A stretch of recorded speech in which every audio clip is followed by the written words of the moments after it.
Leo ningependa tuzungumzie kitu ambacho tunaweza tukakifanya tofauti kuhusiana na fedha zetu, hasa kwa huu mwaka 2026. Kitu cha kwanza ambacho mimi nimekuwa nikisisitiza kila siku ni kuhakikisha umelipa madeni yako yote. Hakikisha mwaka 2026 unapambana na zoezi la kulipa madeni.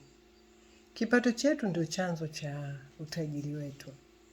Yaani hakuna aliyetajirika kwa sababu ya kuwa na madeni mengi, ila wengi wameitwa matajiri kwa sababu hawakuwa na madeni. Wamelipa madeni yao yote. Narudia kukukumbusha, usijilinganishe na watu ambao thamani yao kifedha huwezi kufika hata mbegu ya chembe ya haradali.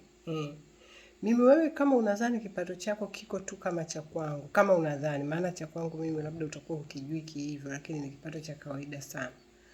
Kwa hiyo nina hakika kama sisi wenye vipato vya kawaida, njia pekee itakayotusaidia ni kukaa mbali na madeni. Kwa hiyo mkakati wako mkubwa mwaka 2026 uwe ni kulipa madeni.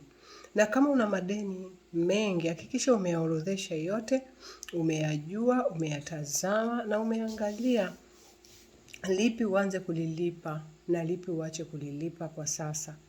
Na lipi uongeze nguvu kubwa. Inatia moyo kama ulikuwa na madeni 5 ukashtukia umelipa moja limeisha, inakupa motisha ya kuendelea kulipa deni lingine.